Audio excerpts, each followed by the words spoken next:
Hola, muy buenas noches. Bienvenidos a una nueva noche de conclusiones, como tratamos de hacerla todos los miércoles. La semana pasada, por una cuestión de salud, no pude estar, pero acá estamos para compartir una noche más. Va a ser una noche de conversación y de reflexión. Y primero quiero reflexionar sobre lo que nos está tocando vivir una vez más a los argentinos, acercarnos a un desastre económico que puede traer consecuencias imprevisibles, y seguir viendo cómo la clase dirigente de política argentina lo mira de afuera, discute sobre otras cuestiones, se discuten cuestiones tan banales como un avión que no se sabe de dónde vino ni a dónde va, o una manera de hablar diferente o inclusiva. Se discute sobre las candidaturas, sobre las declaraciones de uno y otro, sobre la calidad o la cantidad de buena o mala imagen que tienen, pero no están discutiendo, ni siquiera sentándose a conversar por qué nos pasa lo que nos pasa a los argentinos.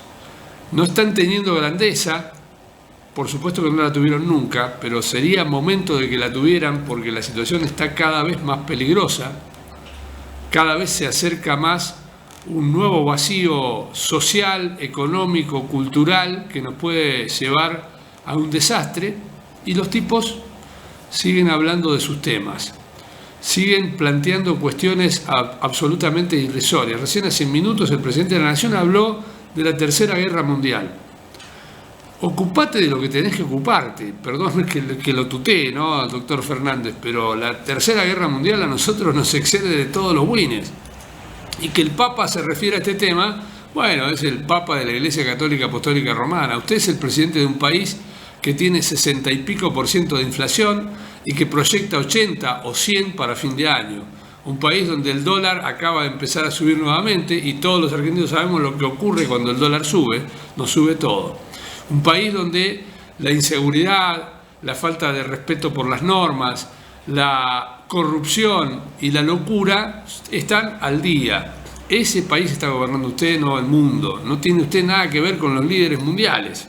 Usted es un presidente de un país que está último en todos los números. Donde lo mires está último, es el peor. Y seguimos pensando y hablando estupideces. Es una cosa bastante lamentable lo que nos ocurre a los argentinos. Y como es cíclica, algunos argentinos más viejos ya estamos acostumbrados. Pero los más jóvenes, hace casi 30 años que no están acostumbrados a esto. No 30, pero 20 que no están acostumbrados a esto. Y que se están empezando a sorprender de lo que puede llegar a ser una hecatombe social y política. Por eso muchos se van del país, los que pueden, y otros empiezan a no creer más en nada y no apostar más en nada, porque ven que la dirigencia, la gente que los tiene que guiar en ese camino de crecimiento y de normalidad, está pensando en otra cosa. Pienso que el año que viene, que va a ser un año electoral, si es que llegamos en condiciones, tiempo y forma, va a ser un año muy difícil para los argentinos. Yo creo que va a ser el más difícil de todos, por lo menos de los que yo he vivido. Espero equivocarme. Le pido a Dios que me equivoque. Vamos a la pausa y ya volvemos.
Cuida el agua.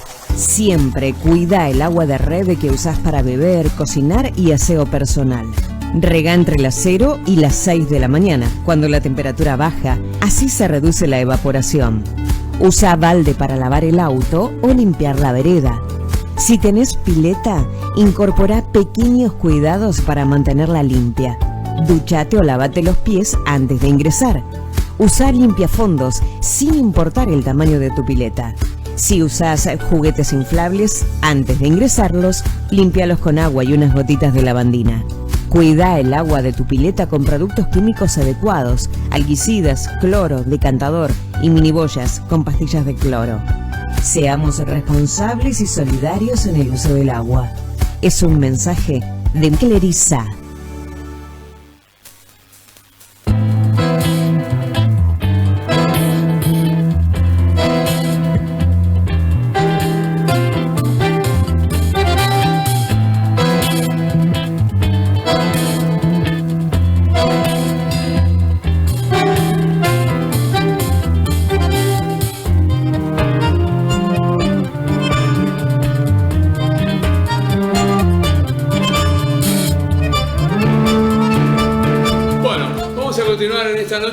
Con este ciclo que hemos de alguna manera decidido llevar adelante en el año 2022, que es de conversar con protagonistas de nuestra historia, por lo menos los que han tenido participación en todos los años que llevamos haciendo este programa y haciendo comunicación, y que no son pocos, ¿no? Son casi 40 que uno la va remando y va acompañando las distintas etapas de la comunidad y de la vida. Para ello esta noche invitamos al contador Santiago Ricardo Montenegro, a quien conozco desde que la primera vez en mi vida que me metí en un partido político, me metí en el Comité Radical a una charla y estaba junto al doctor Cenepar y Checho Suárez. Y ahí empecé a conocerte, la verdad anteriormente no, pero nunca había charlado con vos y sé que sos un protagonista indiscutido del regreso a la democracia, junto a otros, ¿no? Como los que nombré recién, o como David Gil, o como Raúl González, muchos de los cuales ya no están, pero que hicieron algo que a los argentinos en aquel momento y a los carbenses en particular nos resultaba absolutamente ajeno, o por lo menos muy distante. No sé a vos, porque vos sos un poco mayor y habías participado en política antes, pero bueno, vamos a hablar un poco de tu vida. Santiago, buenas noches y gracias por estar.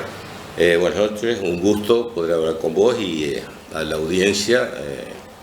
Estoy a disposición para poder hablar. El gusto fue conocernos en aquel momento y realmente la política la empezamos a practicar prácticamente en la universidad. Claro. Y el compañero de pieza mío y otros compañeros de pieza hoy no están, desaparecieron. Desaparecieron. Desaparecieron, el compañero de pieza mío desapareció, un carbense. Entonces, uno de los condicionamientos que uno se fija en ese momento es que cuando venga la democracia va a participar y va a hacer todo lo que esté al alcance de uno para que no ocurra nunca más lo que había ocurrido y que lo más sagrado, y en esa opinión particular, es la libertad. Entonces, transitando por la democracia, libertad tenemos. Que no es poco, yo diría que es lo más valioso, claro que solamente cuando uno no la tiene. Claro, hoy hablas de eso y la mayoría de las generaciones actuales no tienen ni idea de lo que hablamos, ¿no? Por eso lo recalco. No tienen ni idea, eso está bueno. Vamos a hablar un rato de política seguramente en esta noche y va a ser sustancial, pero a mí me gustaría conocer al Santiago Montenegro que me contabas recién, ¿no? El de los ¿cuántos? ¿10 años, 12 años? Sí, bueno, yo vengo de una familia Montenegro, Santiago era mi papá, Bercelino, Inés era mi mamá, dos familias tradicionales de este pueblo, Montenegro, claro. Bercelino, Las Piur, que también somos todos parientes, familiares, claro. Hernando Arena, o sea, todos somos parientes y mis abuelos eran todos de un barrio de esas familias que yo he nombrado. Un barrio en el campo. Un barrio en el campo de esas familias que he nombrado. Mi papá era camionero, se tuvo que ir del campo porque en la crisis del 29 pese a que mi abuelo tenía mucho campo, no se podían mantener en el campo, entonces se tuvieron que ir la mayoría de los hijos. ¿Tu abuelo es el pionero, el primero que vino o había anteriores? No, mi abuelo es el pionero. ¿Que era español?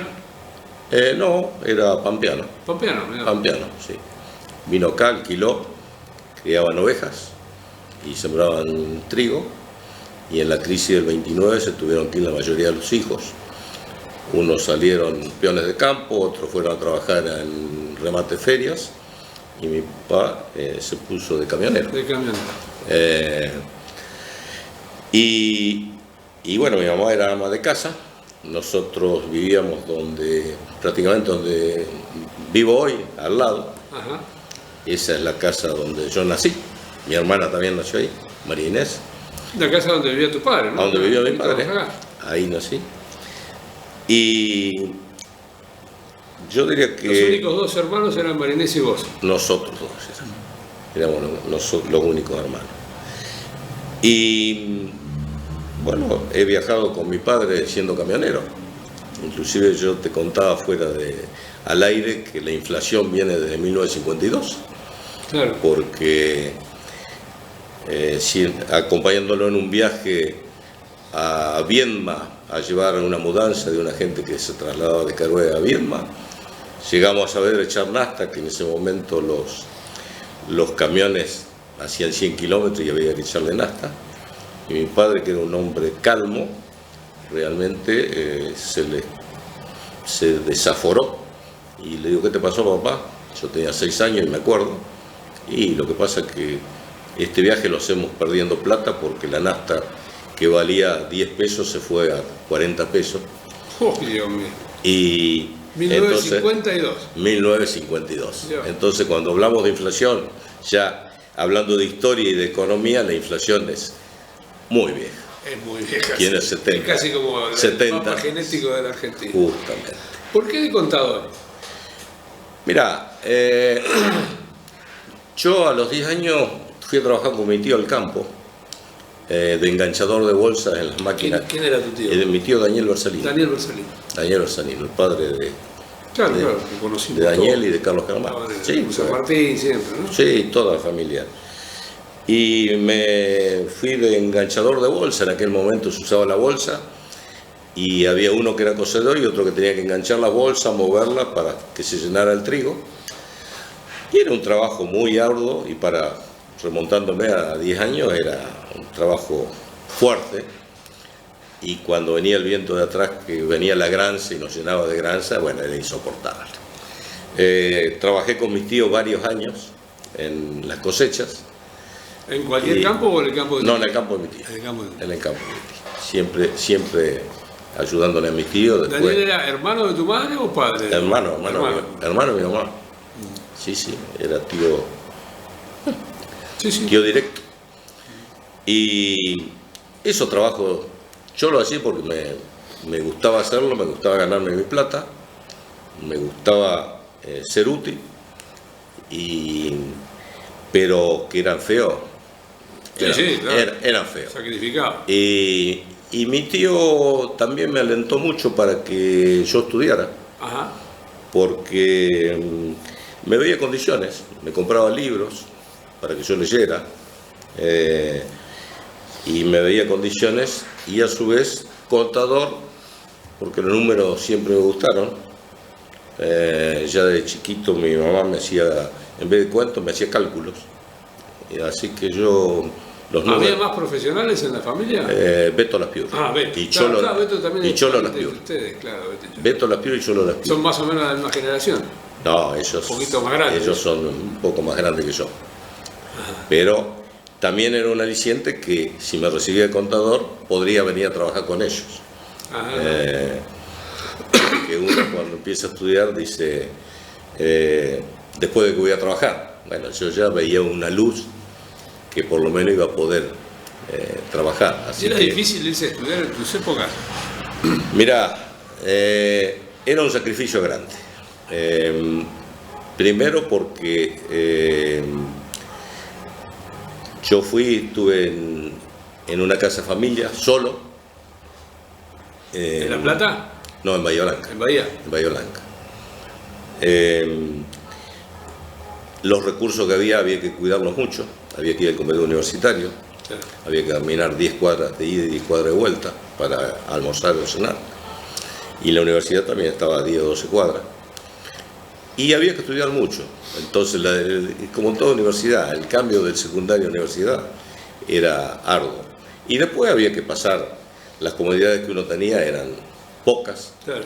Un calentador de gran metal que cuando te lograba calentar las piezas tenía un olor que tenías que abrir para que se vaya. Y supongo que la vuelta a Carué era camino tierra todavía. La vuelta a Carué pasando Torqui era camino tierra. Y la ida era en el Ñandú del Sur. Íbamos por Erice, por Puan, por Altavista, llegamos a Saavedra, todo camino tierra, y recién agarramos asfalto en Torquis. ¿No? Y el frío que hacía, no te cuento en el invierno. Claro, claro. Éramos emponchados de... Y después venir a dedo, todas las veces que uno venía a Carué, venir a dedo por recursos económicos. Yo siempre digo que la gente de hoy no tiene ni idea de la ventaja de vivir en esta época, ¿no? Porque antes era una época espantosa, en muchos sentidos. Capaz que era más romántica. Mirá, yo estuve después... No había teléfono, no había... Estuve en una pensión donde éramos 14. 14. Y había un solo baño. Está bien. 14 y un solo baño. Muy seguido, así que sacá la cuenta si era sacrificado. Claro. Y vivíamos en una pieza 3.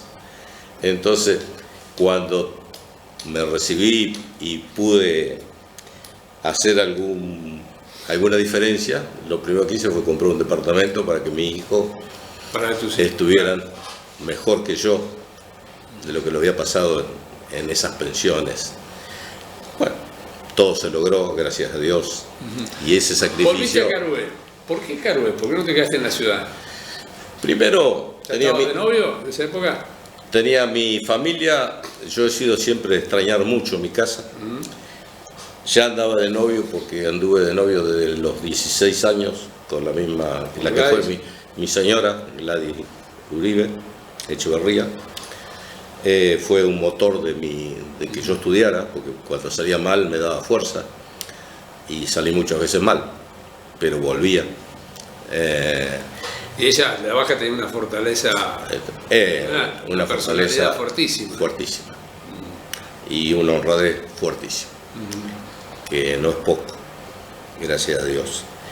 Así que, entonces, sabía que volvía a Carué, bueno, iba a estar con todos mis seres queridos.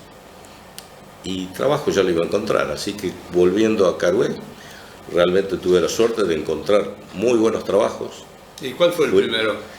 El primero, yo ya le atendía a Labur, Terraño Labur, en las estancias, ya le llevaba la contabilidad y a su vez la afinidad con Labur, que me apreciaba mucho y yo también lo aprecié mucho.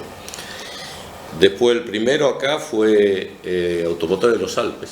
Los Alpes. De Rivera y Rovilote. Rovilote me vio ni bien recibido. A los 4 o 5 días, a ver si no quería ser contador de ellos. Se vendían 30 autos mensuales. ¿30 autos por mes? 30 autos 0 kilómetros por mes en los Alpes. Qué locura, qué locura. El segundo fue la industrial de José Rousica. Después, porque ya... Y todavía soy el contador. ¿Todavía sos el contador? Todavía soy el contador de José Rousica. Bueno, hoy sí, de los hijos. De los hijos. Y después fui auditor de la Cooperativa Agrícola Ganadera de Carué y de Espartillar. Así que tuve trabajo. O sea, cuando volviste no tuviste que ir a trabajar con tus primos, que ya estaban... Fui un mes. ¿Tuviste un mes? Un mes estuve para... Con Beto y con... Con Beto, con las empleadas más que nada. Tuve un mes o un poquito más para aprender algunas cosas, sobre todo que uno en la universidad no las... ¿Qué año más o menos volviste? 1973. 73, un año difícil para la Argentina. Sí. Para la política, para el país, para el país empezaron las hiperinflaciones por ahí. Muy difícil. ¿Y por qué te volcaste a la política? Don Santiago era radical, por supuesto, ¿no? Y tu padre seguro que también, porque son familias de origen radical, ¿no? Mirá, mi abuelo fue concejal radical. Ajá. En 1918. El padre de Santiago El Padre. padre de Santiago, Felipe del Carmen Montenegro, fue concejal por la Unión Cívica Radical. En el 28. En el 18. En el 18. Upa. Cuando empezó Irigoyen. Claro. Mi papá lo llegó, Habrá sido concejal de don Ramón Raskin. casi seguro. Seguro. Claro, era intendente por ahí. Sí, porque él me contaba que los bulevares que hizo Raskin, Claro. mi abuelo fue fundador en un proyecto del vivero que se hizo acá. El vivero municipal. El vivero municipal, Claro, donde claro. hoy es la cancha de la pista de Claro. motos. Claro. Ese fue Sí. mi abuelo, un proyecto de él. Ah, mira vos. Así que ya la tendencia radical estaba. Mi papá no había podido transitar en política porque era la época de los conservadores. Claro. Y el otro tema es que en la universidad también nosotros trabajamos en política entre amigos. Como te dije al principio, me faltó el compañero de pieza, desapareció, ¿Quién era tu compañero de pieza? Carlos Vicente. ¿Carlos? Carlos Vicente, el Vicente. papá era camionero acá, Ah, de acá. era de acá de Carué. Fue desaparecido por el proceso. Fue desaparecido por el proceso. Mirá vos. Y entonces yo me fijé como objetivo que cuando hubiera democracia, iba a trabajar en política para que no ocurriera en lo posible nunca más Me detengo lo en que no esa- había podido, lo que no había ocurrido a nosotros. Me detengo en esa experiencia porque no es común escucharlo.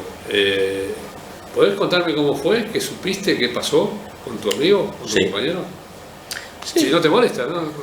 No me molesta porque fue la realidad. Nosotros, yo siempre tuve buenos amigos, estudiantes, buena gente. Carlos Vicente, vivíamos en la misma pieza, en la calle 11 de Abril 454, una casita donde había una señora mayor y nosotros. Y él realmente participaba en la política partidaria del peronismo, porque en ese momento se hablaba de que iba a volver ¿Él era de Perón. Carué, decís vos? De Carué, ¿Nacido en sí, Carué? sí, del Transporte Carué. Transporte Carué tuvo varios socios acá, camioneros, Ajá. y el papá era uno de los... Hoy no vive acá, el papá se fue a vivir al Valle de Río Negro. Ah, todavía vive la familia. Sí, sí. Y bueno, él, cuando yo me vine a estudiar a Carué, él quedó estudiando todavía. Y después me enteré que había desaparecido. Mirá vos. Y la última información que tuve fue que un compañero de mi cuñado, que es en Córdoba, es doctor en odontología, estaba preso, el compañero de mi cuñado, y estuvo con Carlos Vicente y le comentó que él había vivido con un caruense cuyo cuñado era Uribe. Entonces mi cuñado me contó después dónde había estado el último informe que yo tuve, dónde lo habían encontrado. Así Santiago, que fíjate vos ¿qué edad tenés? historia. 76 años. 76 años. Sí. ¿Y a qué edad entraste por primera vez a un comité diciendo, bueno, me voy a hacer cargo de meterme en política? Porque es una complicación meterse Sí. en política.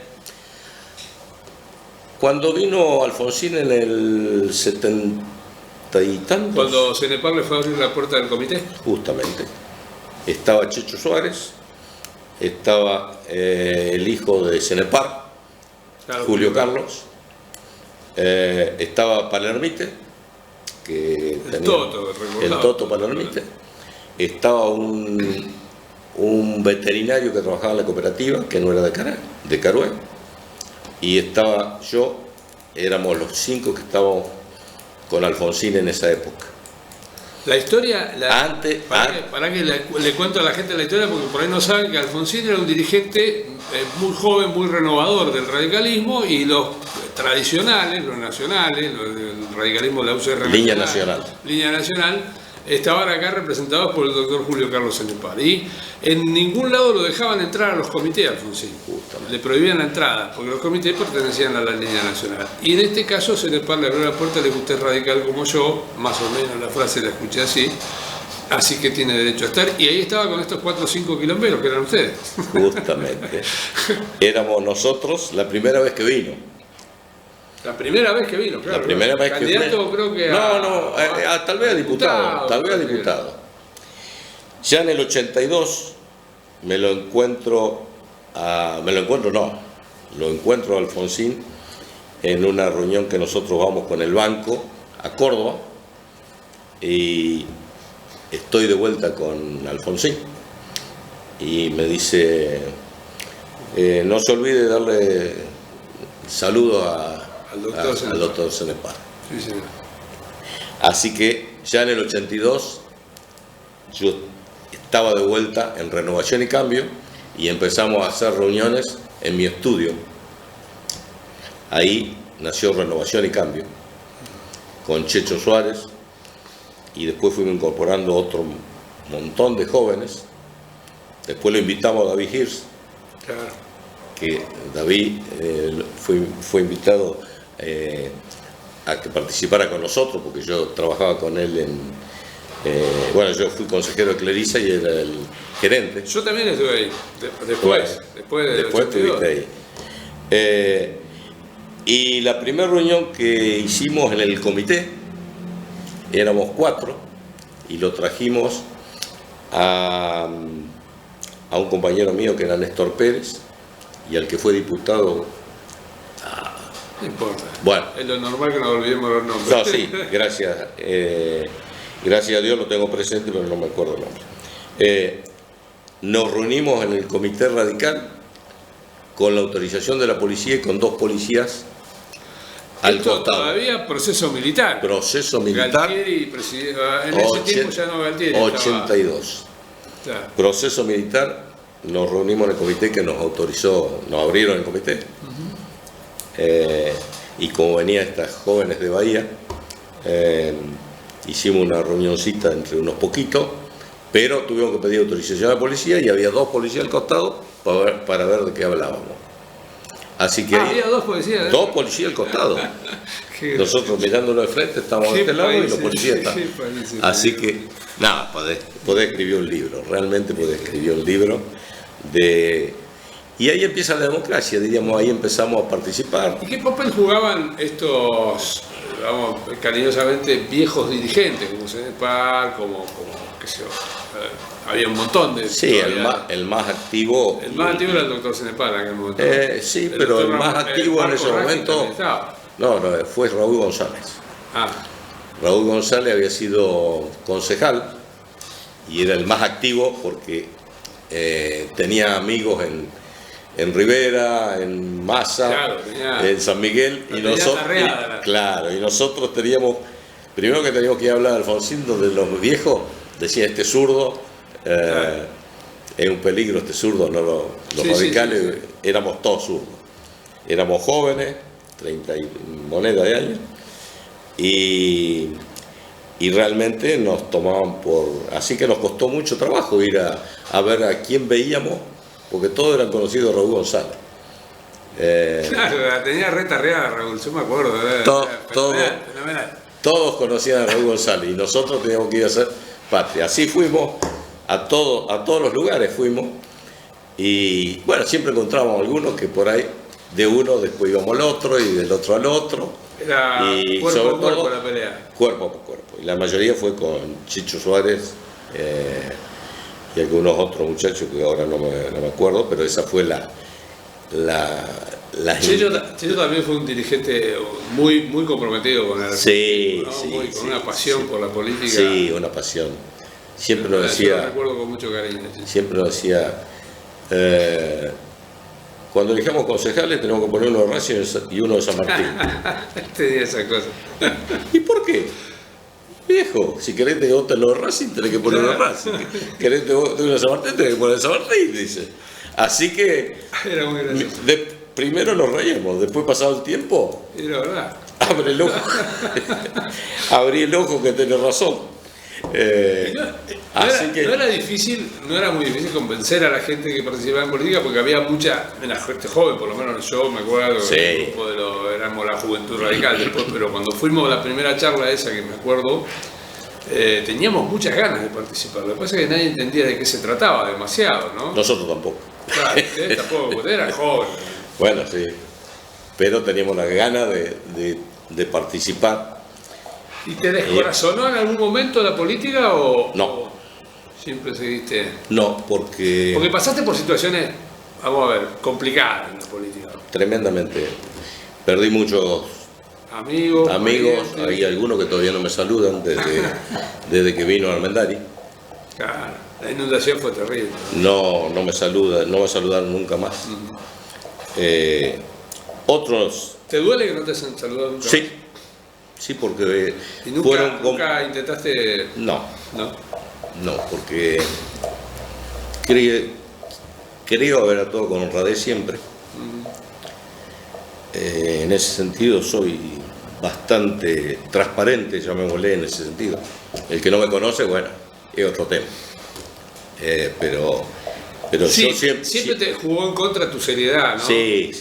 No tenés carisma, no sos muy demagogo. Me jugó en contra, inclusive la seriedad, la voz, y no ser un expositor fuerte.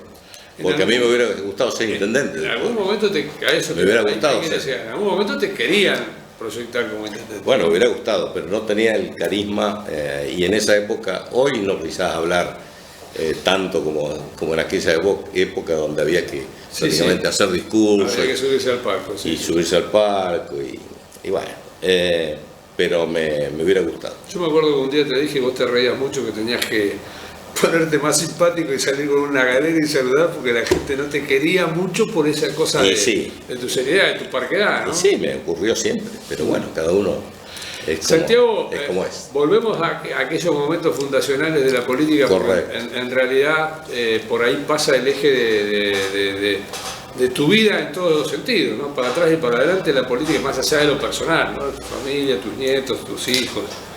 Pero en aquel momento David Gil se encabeza la lista, vos vas segundo candidato a concejal, ¿no? La lista Raúl que González intendente, ¿no? todos los de Renovación y Cambio, que nos reunimos en el estudio mío y éramos alrededor de 50, nos trasladamos hasta el comité, todos. Y lo de Línea Nacional estaban en el comité. Entonces la negociación fue, Yo me acuerdo de esa noche. bueno, que nosotros poníamos los concejales y Línea Nacional ponía el intendente. Así se negoció. Así se negoció y así fue. Y así fue. Entonces el intendente fue Raúl González y los concejales que nos elegimos, bueno, los elegimos entre todos los que habíamos, fueron de Renovación y Cambio. Así que... Y David se tiene que ir porque también estaba en la lista de diputados, ¿fue así? David se había puesto como candidato de Adolfo Alsina a diputado provincial. Suplente. Suplente, sí. Sí, en el puesto Sí. o 18, o no me acuerdo qué. Pero la elección de Alfonsín fue tan buena que entraron todos los diputados y él quedó suplente en primer lugar.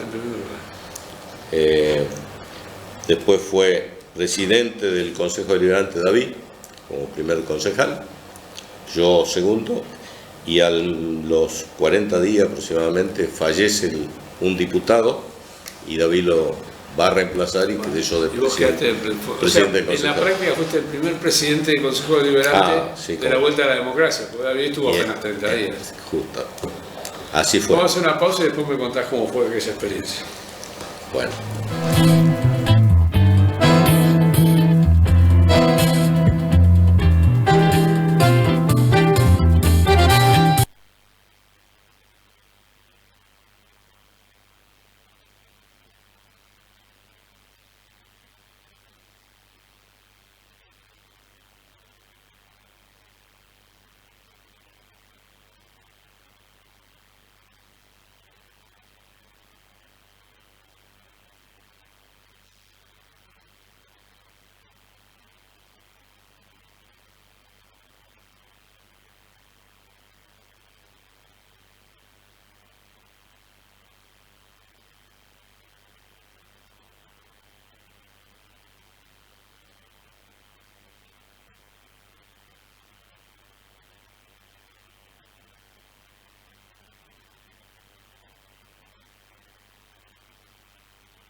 Cuida el agua.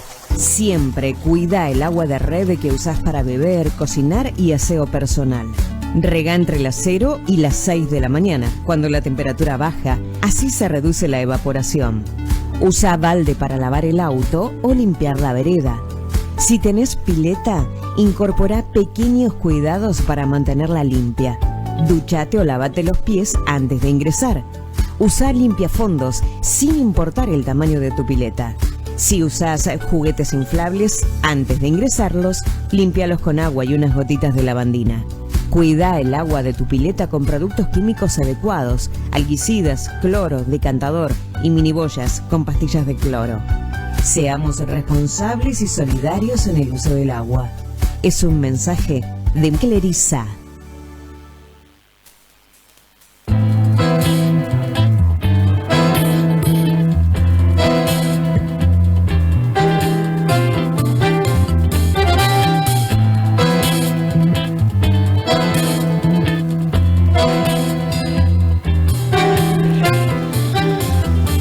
Pasando la vida con amigos y con vecinos de nuestra comunidad, como el contador Santiago Montenegro, que han tenido, como los anteriores invitados, protagonismo o no en determinados sectores o en determinados aspectos de la vida social de esta comunidad.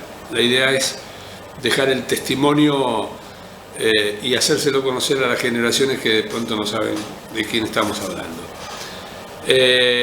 Yo tengo para mí un recuerdo muy grabado de un día que me enteré que donabas tu sueldo de concejal, de presidente del consejo, y me dijiste, ni se te ocurra decirlo. Y me quedó muy grabado porque lo más fácil es, bueno, hacerte el boludo y que yo lo dijera, ¿no? Porque yo te planteé que lo iba a comentar.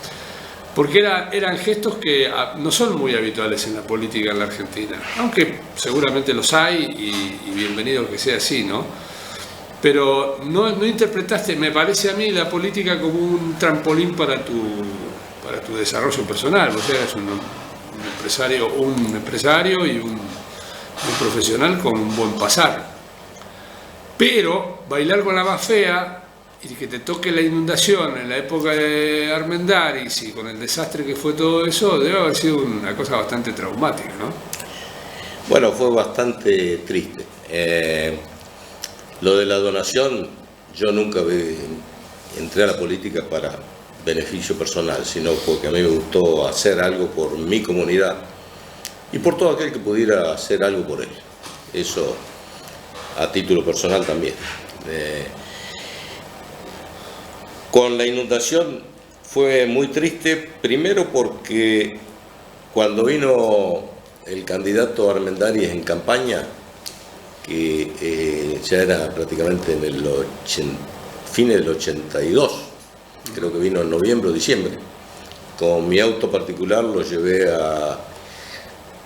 y otro amigo arriba del terraplén, que ya en ese momento tenía como 2,5 metros, 3, y le mostramos para que terraplén de Pecuén. Del terraplén de Pecuén, sí. Del que rodeaba a Pecuén. Claro. Lo llevé a Armendáriz en el auto particular para que, si llegaba a gobernador, hiciera lo posible para ver cómo podíamos solucionar ese gran tema que ya nos preocupaba a todos. Y bueno, desgraciadamente después siguieron las lluvias, las obras no se habían hecho, lo único que se siguió es levantando terraplenes. Y bueno, sabemos lo que ocurrió en noviembre del 85. Y después del desastre vinieron las consecuencias, ¿no? Las peleas entre amigos de toda la vida, claro, vecinos. Obviamente que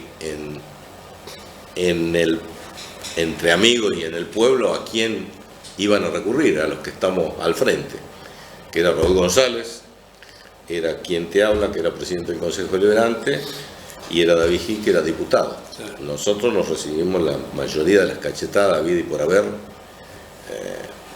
Bueno, pero era nuestra función. Nuestra función era hacer lo que podíamos, mejor dicho. Sí, sí.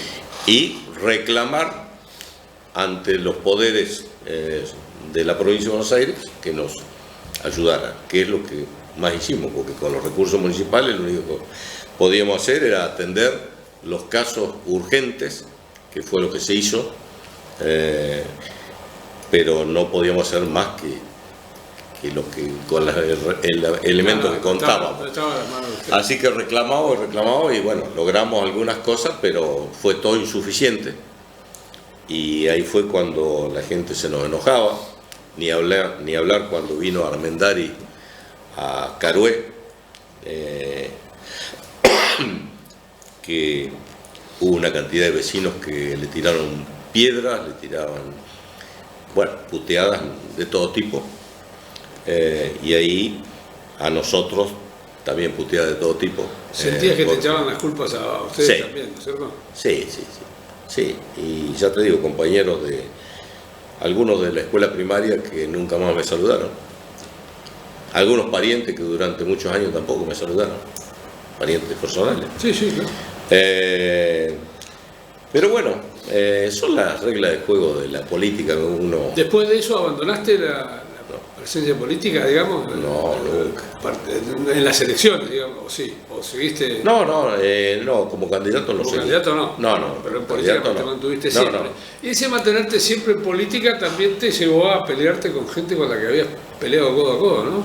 Sí. Porque hoy estás, no sé si estás o no, pero seguramente peleado con varios de los que te acompañaron en aquel comienzo. No sé si peleado, no estoy con la amistad que tuvimos en otras épocas, que era amistad férrea, porque bueno, la política, cada uno cuando actúa creerá que lo hace lo mejor posible y otros creemos que se debería hacer de otra forma, o que habría que actuar de otra forma. Siendo presidente del consejo del comité, le hemos sugerido a algunos de nuestros correligionarios que actuaran de tal forma y no lo hicieron, y bueno, en la forma en que creemos que se debería haber hecho, y por eso la amistad no es tan férrea como la tuvimos en aquellos momentos. Pero la política, yo creo que es el arte de lo posible y de lograr cosas que yo me siento orgulloso de muchas cosas que se lograron por la gestión y por la fuerza y por la... ¿De quién te lastima más haberte alejado, haberte distanciado? ¿De qué dirigente que hoy día me sentaría de vuelta a hablar con él? ¿Qué? Me sentaría de vuelta a hablar con él. ¿De qué dirigente? No, yo sigo hablando. Me da un poco de tristeza con David Gil, que éramos como hermanos, diríamos. Y bueno, después mi hijo también fue concejal y hubo una especie de, no distanciamiento total, pero no es esa amistad que tuvimos en aquel entonces. Eso me da un poco de tristeza. Pero bueno, también te da tristeza de otras cosas en la vida. Por supuesto, sí. Así que no. Nada se termina. Nada se termina y se sigue manteniendo la vivencia. Pero sí me gusta... ¿Qué opinión te llevas de dirigentes como Raúl González o Guillermo Narváez con los que trabajaste? Mira, con Raúl González yo creo que le puso el pecho a las balas.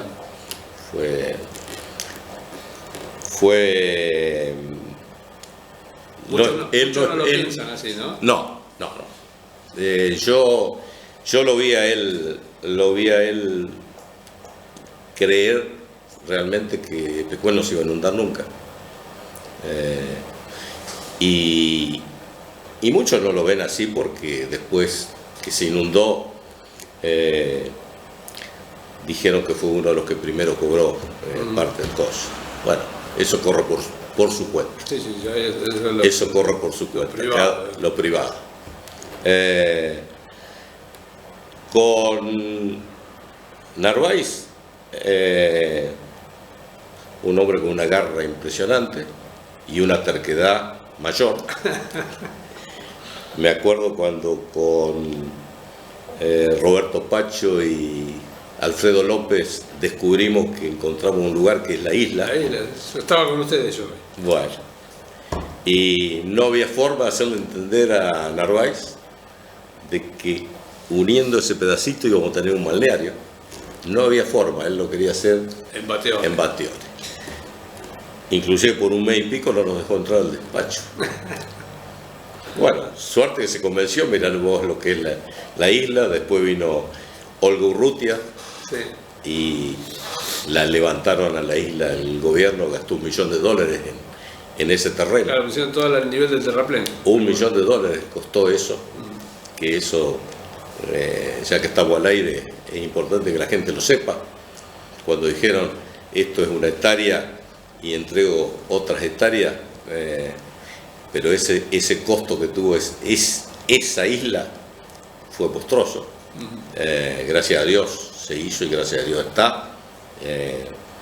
Pero no quería Narváez que nosotros habilitáramos. Le decíamos, mirá, la gente va a poder venir en bicicleta. Te digo más, yo me acuerdo bien porque yo recién me había realizado el trasplante de riñón con mi hermano y volví y él recién había asumido, hacía poquito, nosotros fue en los primeros de diciembre y él asumió en diciembre.